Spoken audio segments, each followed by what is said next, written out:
Dari laporan keuangan 4 tahun terakhir, kita coba analisa fundamentalnya saham BNGA.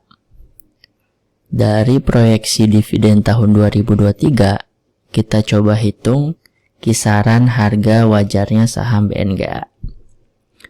Sebelum kita analisa dan kita hitung, saya minta tolong ke Anda untuk like video ini dan tulis BNGA di komen.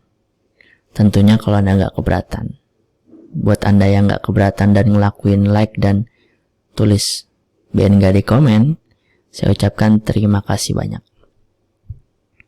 Oke, BNGA video ini direkam 17 Februari, closing di 1235. Ini hari Sabtu ya, jadi ini data kemarin Jumat.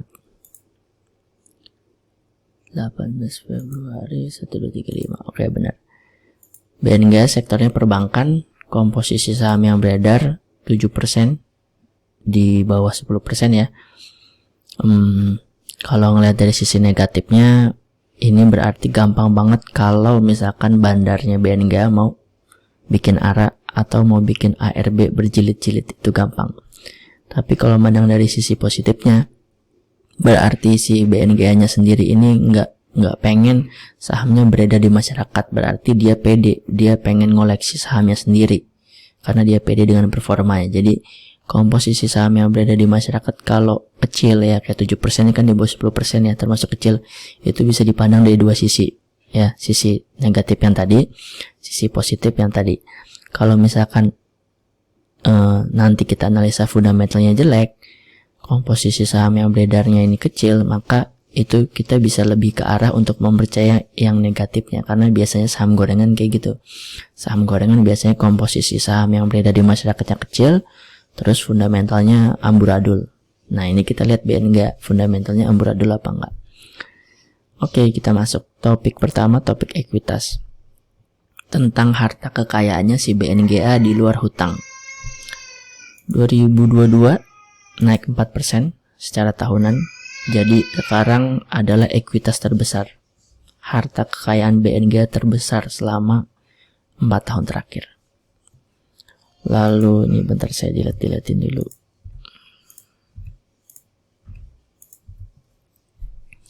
Lalu kalau secara laba 5 miliar ini juga terbesar selama 4 tahun terakhir.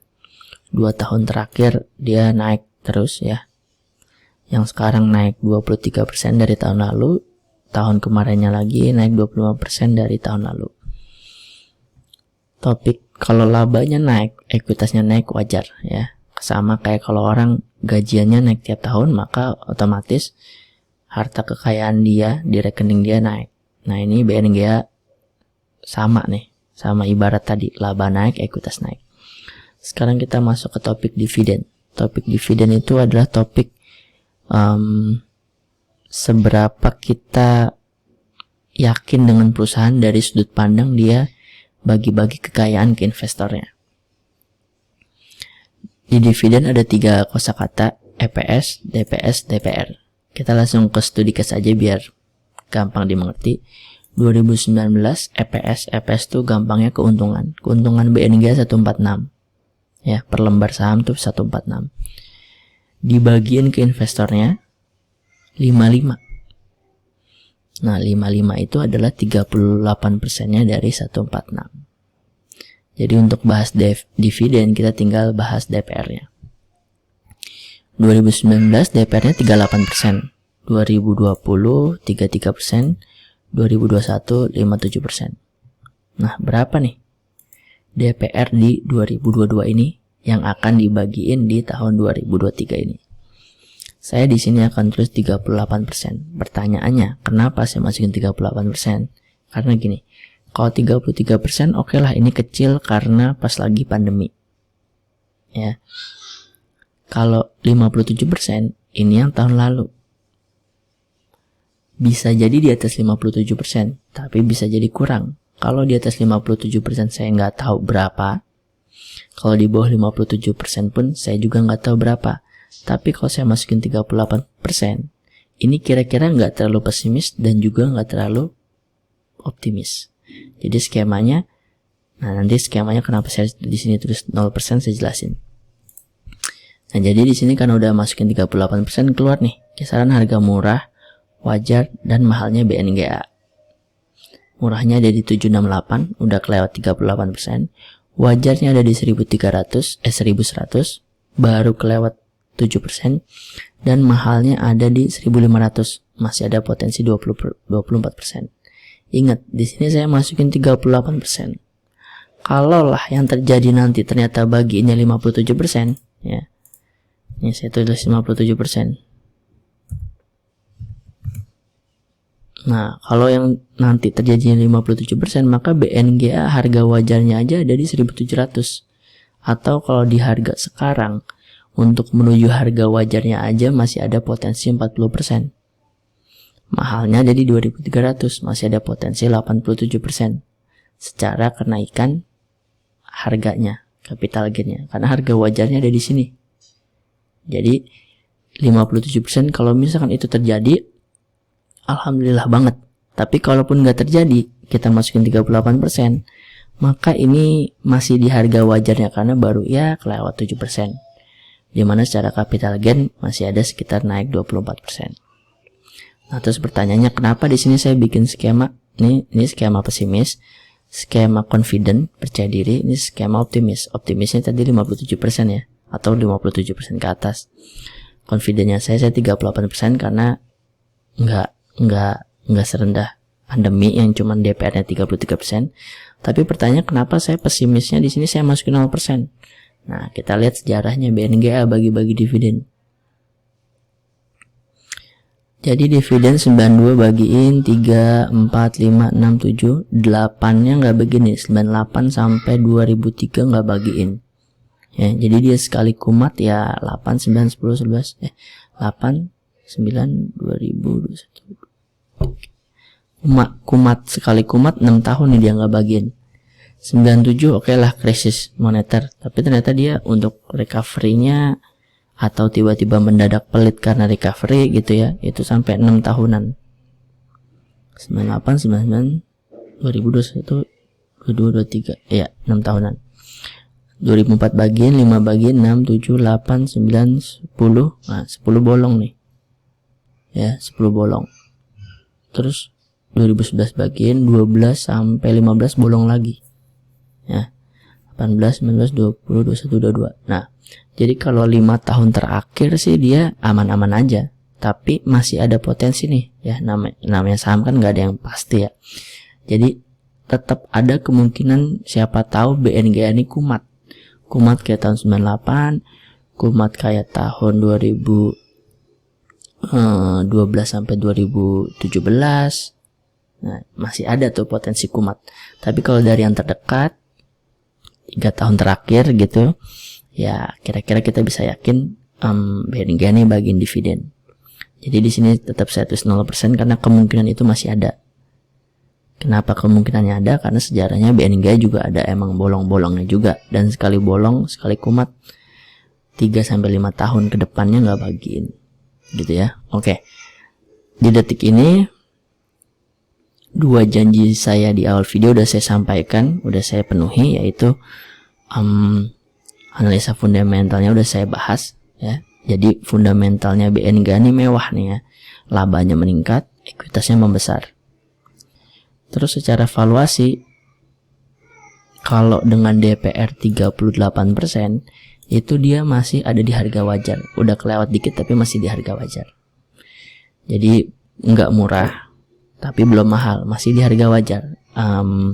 Kalau dari valuasinya masih layak entry gitu BNGA ini. Oke, itu berarti udah ya. Nah, sebelum saya lanjut, saya ada bocoran 3 saham yang layak invest, yang sahamnya itu memenuhi 3 kriteria penting di bawah. Fundamentalnya mewah, kayak si BNGA ini ya. Terus valuasinya murah, kayak si BNGA sih wajar ya. Sama prospeknya cerah. Nah, akses bocoran 3 saham layak invest ini bisa Anda akses dengan klik link yang ada di deskripsi video ini. Oke, kita lanjut. Tadi ini hitung-hitungan kalau mau entry sekarang. Entry di harga 1235. Nah, saya punya satu hitung-hitungan lagi, yaitu hitung-hitungan kalau Anda mau ngehold BNGA sampai setidaknya 2 tahun.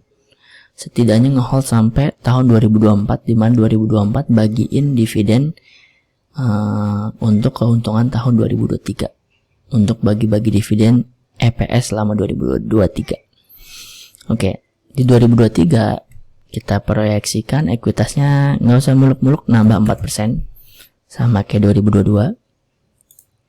Terus di sini PBV-nya kita cari yang paling rendah, karena kita mau masukin kira-kira kalau BNG turun tuh nyampe berapa gitu ya.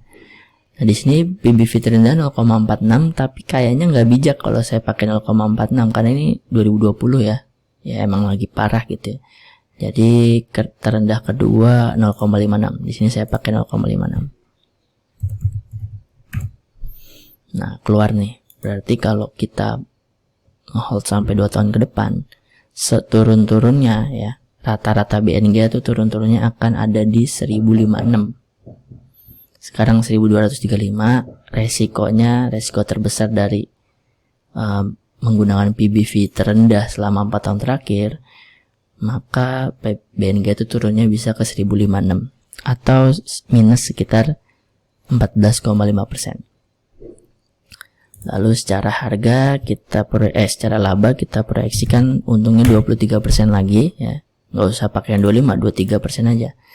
Terus DPR-nya kita pakai 38% lagi. Nah, kalau udah diisi semua, kita sekarang fokus ke sini.